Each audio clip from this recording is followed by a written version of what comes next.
Hello, everyone. Today I'm just going to talk about Mr. Peter Obi. I saw these pictures of Mr. Peter Obi, and it was such it. It just brought to fore the reason why everybody is talking about Mr. Peter Obi. Yeah, they say he has no structure, he doesn't have this, he doesn't have that.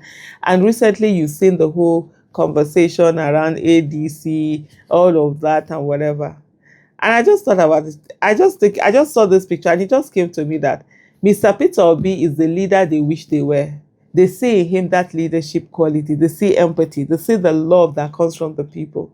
I mean, when people are looking at him, the joy that radiates.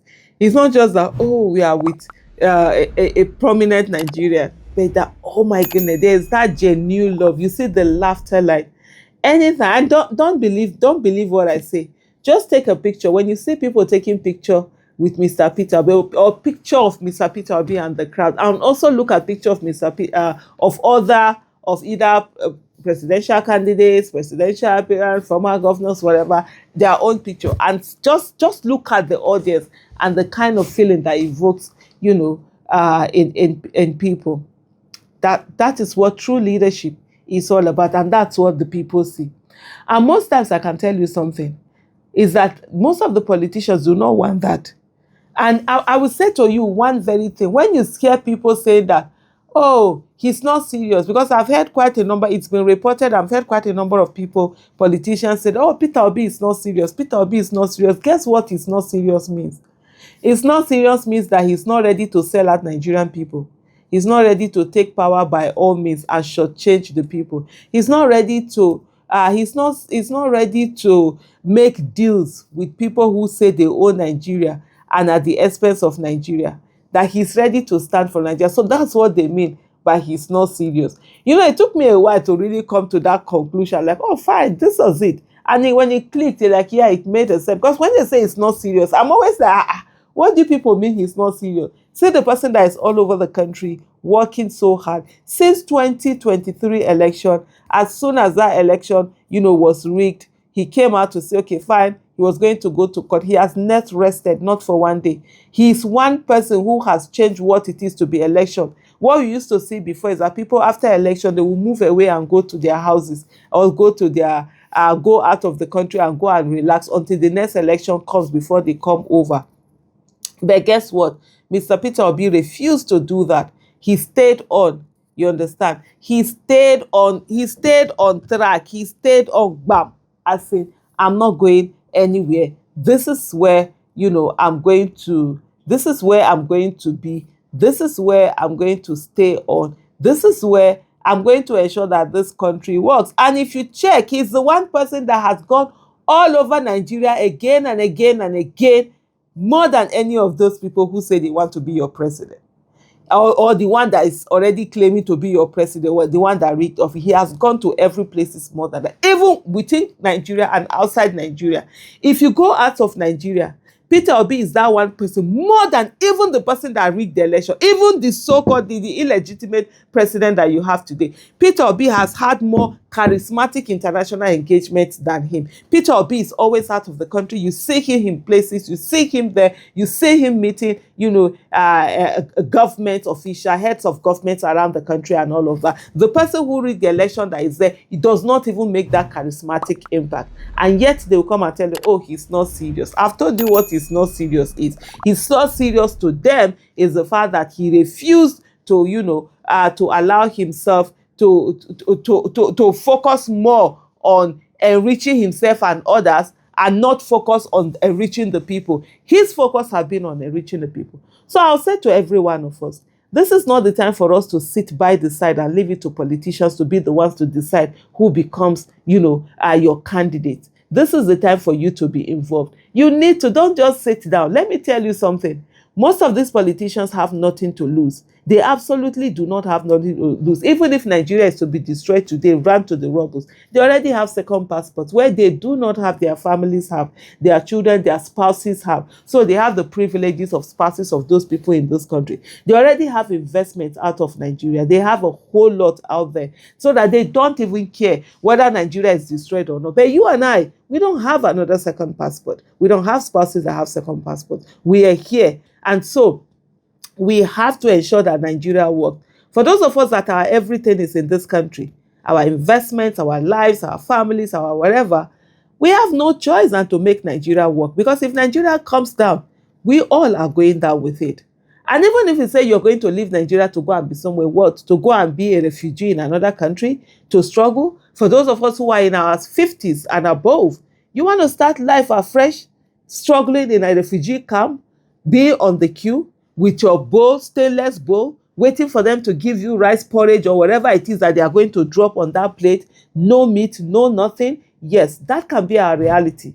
Because there are a lot of people who never thought their countries would come down, who found themselves in that reality. And so because of that, you and I do not have business staying away and waiting for certain politicians to decide on who they want. Oh, let's just put this one. Oh, it's only this one that can take this one away. No, you decide who it is that will take someone away. And I'm going to end this video right here by giving you a little bit of clip for you to watch Mr. Peter Obi on one of his, he was out recently at the European Union Parliament where he did speak. Listen to this. Honored that you are giving a speech to us. Thank you.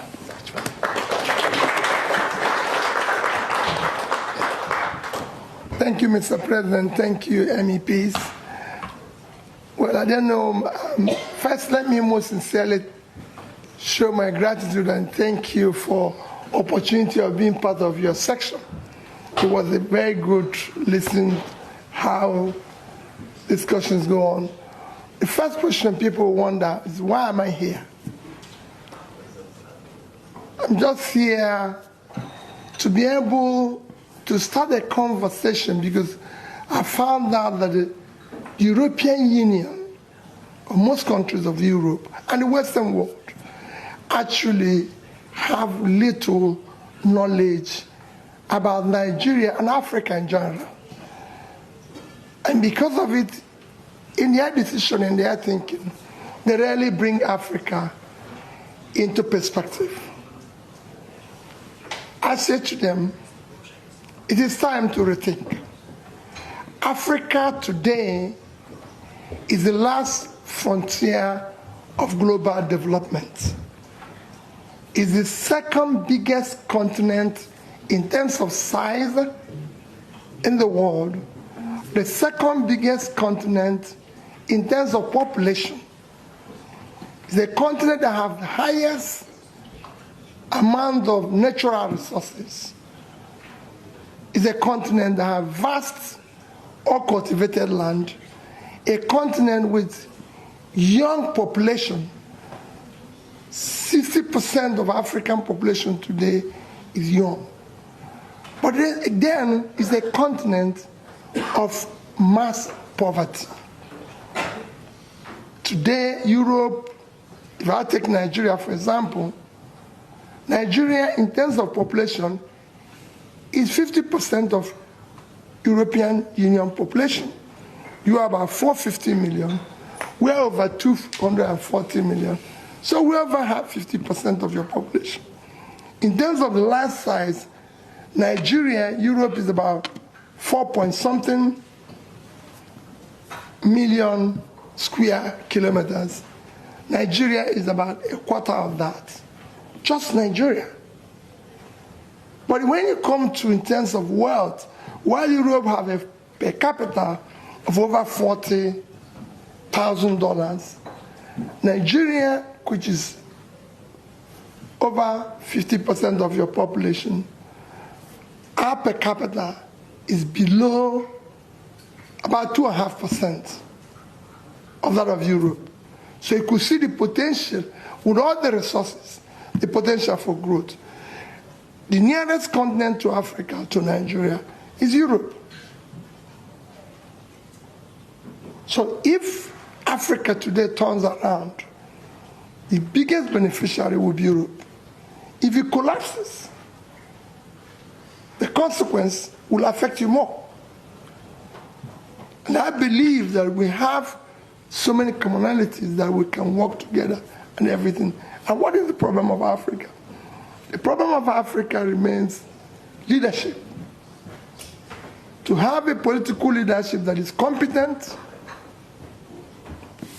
that have the capacity, compassion, commitment, and character to be able to deal with the issues of corruption, law and order, focus on investing in critical areas of development, which is health, education, and pulling people out of poverty.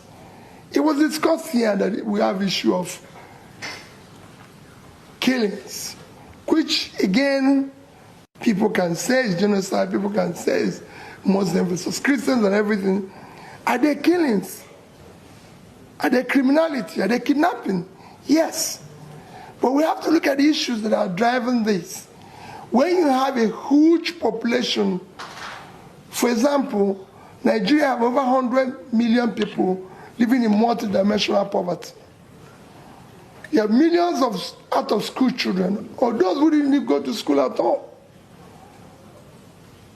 With mass poverty and mass uneducated people, you have room for easy recruitment for all forms of criminality, which is what is now driving us of killings that we need to deal with. And now we're moving around. I'm moving around and saying, we need support. We need you to help us to overcome this and be able to create a clear, developing environment that will also benefit you, because it's a huge market for you. It's a huge advantage in terms of resources and everything if Africa, especially Nigeria, is doing well. It's the most populous country in Africa.